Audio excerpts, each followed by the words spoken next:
Well, you just go to bed. You got school tomorrow. Oh. Come on. Gotcha.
Do you ever think about that?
But her colors, I mean, on the camera it looks pretty good, but she's like literally neon, so pretty. And she is a bacon descendant.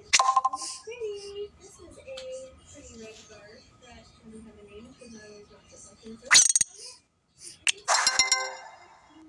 Look how beautiful. And it's not, and it's, and here he has a hair bar. Very pretty red. He's also a bacon, well, Carl's bacon hair. So, really pretty. And today we are going to be doing a reptile.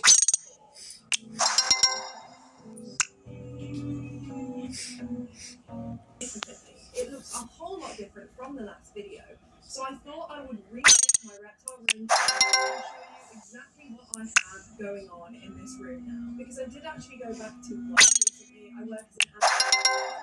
So I have taken on about 7 new species, and that's because I go to schools, care homes, nurseries, animals, and to make sure that they aren't being overworked every single day, we have multiple species that we can alternate between. So, okay, so we are off the tripod now and entering the reptile room. But this is also my bedroom, so I don't want to show too much. I want to keep my privacy in that aspect. I'm going to show you what is in my bedroom, because I do actually have one enclosure in there, so let's check that out first. So this is my snail enclosure, and obviously it's not looking too pretty right now. It's doing its job, it's feeding the snails, it's keeping them nice and healthy, but I do want to give them something a little bit better, like maybe an Exoterra. Honestly, it's not even really for them, because this setup is fine for them. It's not for me, because I think this kind of looks ugly. You know, it's an old fish tank. I got this for free when the snails were given. So, yeah, I just want something a little bit different. But now we can enter the actual reptile room, which is just here. Now,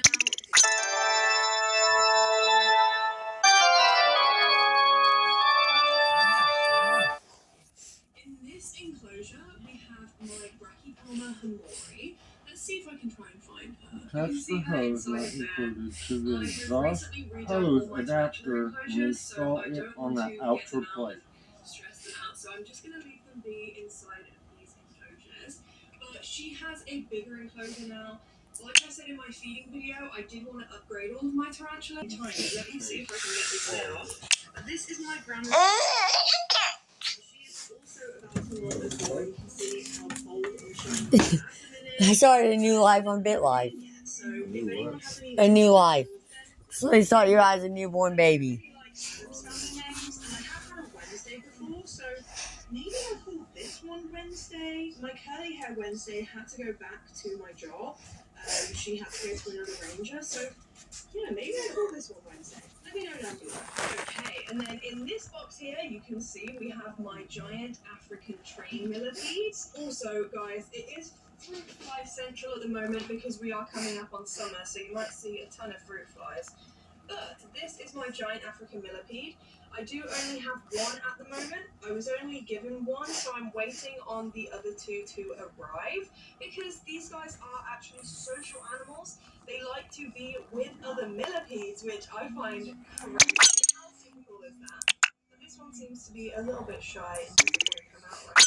But I love millipedes. Millipedes are amazing animals, and they are such good first-time pets for people. They are definitely going to be better than your hamsters or even just a reptile. These guys, they have lots and lots of sunshine, and then they also have some rotting wood and some rotting leaves that they can feed on, and then I spray them once a day. But how cool is this little guy? Alright, so I'm going to pop him back in here and pop his lid on, and we can meet the next animal. Okay, so next we have my giant African hissing cockroaches. These guys are in here. There's also a dubia roach running around. But here they are. Come here. See that he's got those horns there? You know, we'll pop him away, and let's meet the next animal. So the next animal is actually my stick insects. I only have 2 babies at the moment, so I have no idea how I'm going to feed these guys. They are in here somewhere.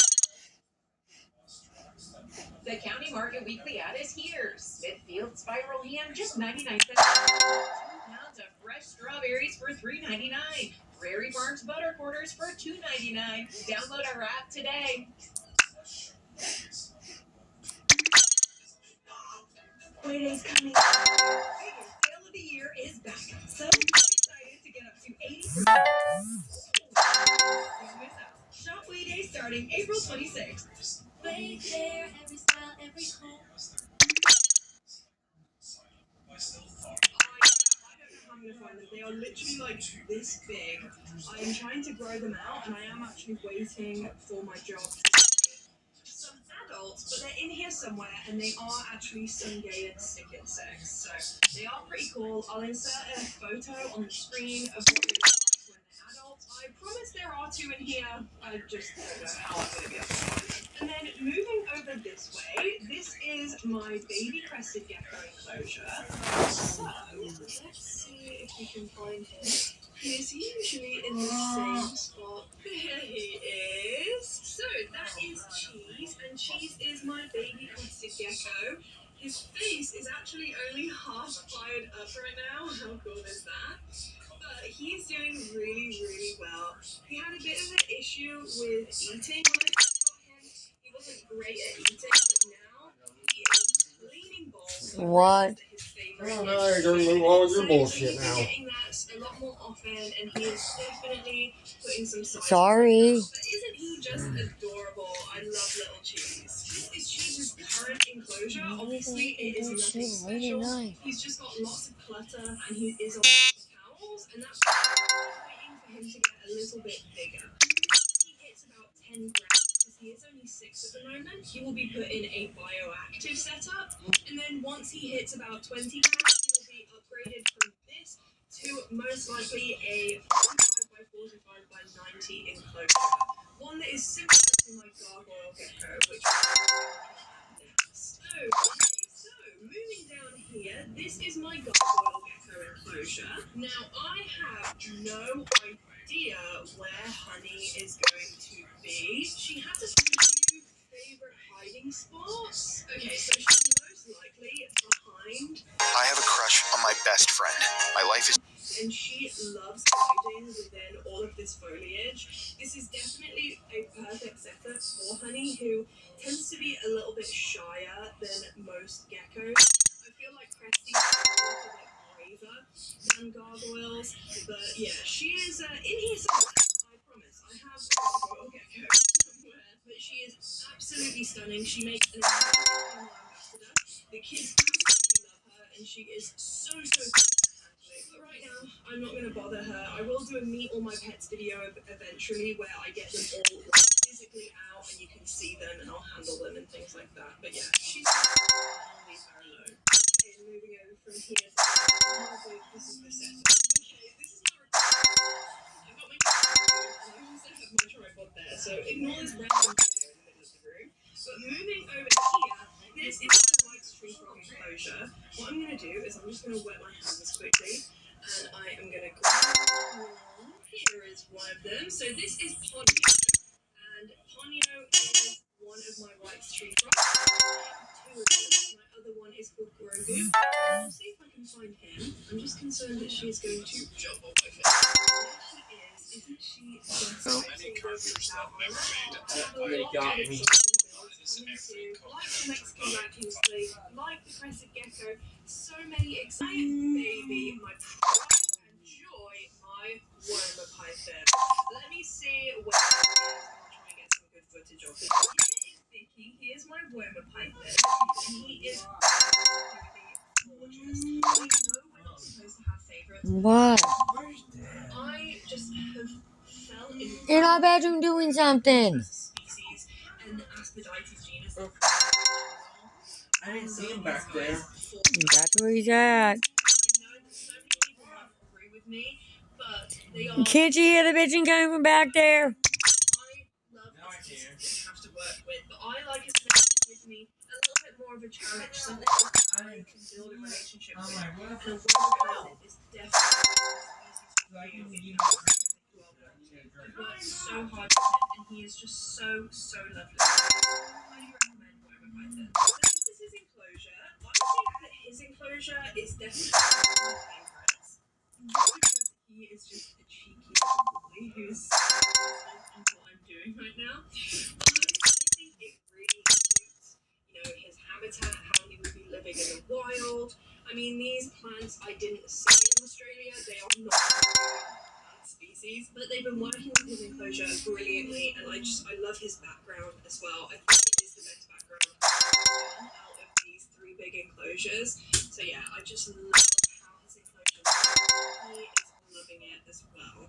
But let's now move up to the next enclosure. So this enclosure here, which is a 4x2x2, just like Vicky's, and Tri's is a 4x3x2. This one here is my corn snake enclosure. So Vicky is just at the back there. I don't know where her head is.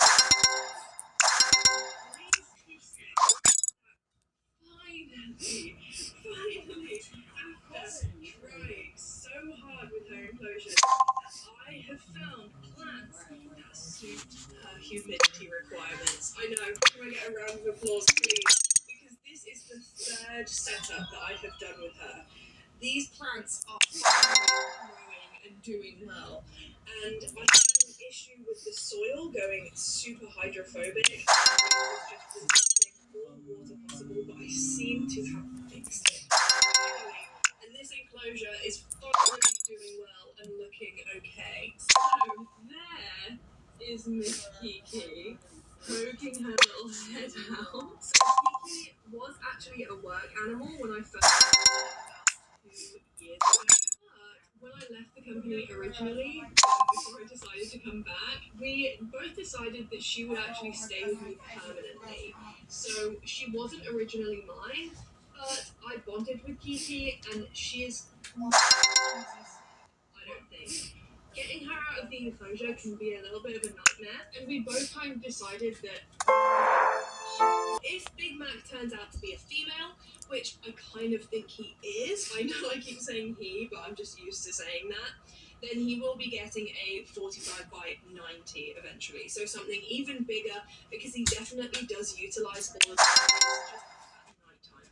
He doesn't do it during the day when everyone is awake. But I definitely know that he's moving around because I can see Big Mac prints all over the glass. But his heating and lighting is the same as the others. He's got a Jungle Dawn, he's got UVB, and he also has overhead heating too. Okay, and moving over this way, we have my jumping spiders. So this is Tapioca. I actually got her in my 2nd ever YouTube video. I picked her up then, and she has gotten so much bigger. She is definitely due for a molt. She molted a couple months ago whilst I was travelling, and she left behind one of her tiny huts. It was very cute.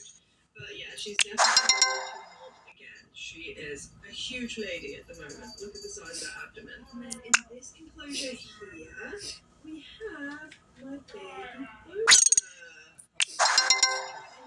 He is so cute. So Boba is my jumping spider. He is definitely getting on a little bit now. I'm seeing tendencies like hanging out on the ground a lot more that show that he is aging. I mean, he is kind of already past his lifespan, I believe. He is definitely an old male food, because with jumping spiders, the males tend to not live as long. So yeah, he's a little boy, but he's doing well. I also set up these enclosures on my YouTube channel, so if you'd like to see a full deep dive of them, then go and check that video. I love jumping spiders. I highly recommend them to people. They have so much personality and so much character, and I will definitely be getting more in the future. I really want a no jumping spider, the one with the red stripe on their back. They are super duper cool. Okay, and that is everything for today, guys. I really hope you enjoyed this video. Make sure you Comment down below which What? area was your favorite, and I Fucking thing came apart. I don't know.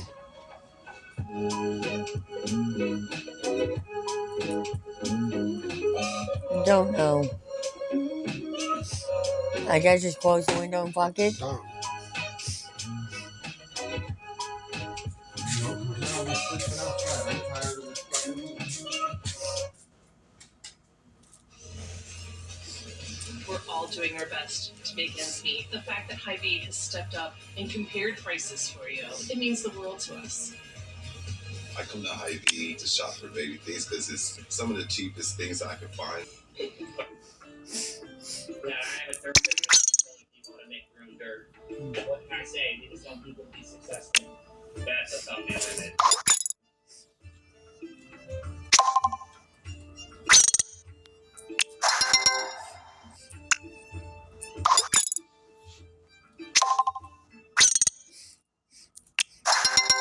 Hey guys, welcome to the Bio YouTube channel. My name's Josh. I am the owner and the founder of the Bio here in my showroom here in Webster, Texas. Come by and check out my website. Smash that like and subscribe button. And today I'm going to show you guys how I like to put together a bioaquarium for a Gorgoil gecko. Now, I love Gorgoil geckos. They're in the same type of family as crested geckos. They have little sticky they do have the lamella at the end of their tail, and they get their name Gorgoil geckos because of the unique crown that's on their skull. A lot of the very first imports were completely gray. But now, from the efforts of captive breeding, you can find these beautiful colors: orange, red, yellow, a little bit of black, a little bit of gray, a little bit of white. Each one is so unique compared to the others, and they make excellent terrarium subjects. Now, this guy, he's actually captive by one of my animal caretakers here at the Bio Dude. And this 12 by 12 by 8, this is an adequate size up to a juvenile to a small adult. An 18-18-24 would also work more comfortably for an adult. But since this guy is a juvie, and since we're going to be getting him into a new home, a 12 by 12 by 8 is exactly what we're going to use for this guy. So I'm going to put this guy back in here. Okay, let's get building. So like I said, I've got a 12 by 12 by 18 Exoterra in front of me. Here I have a 6-inch glow and grow BioDude LED with the LED adapter attached right here.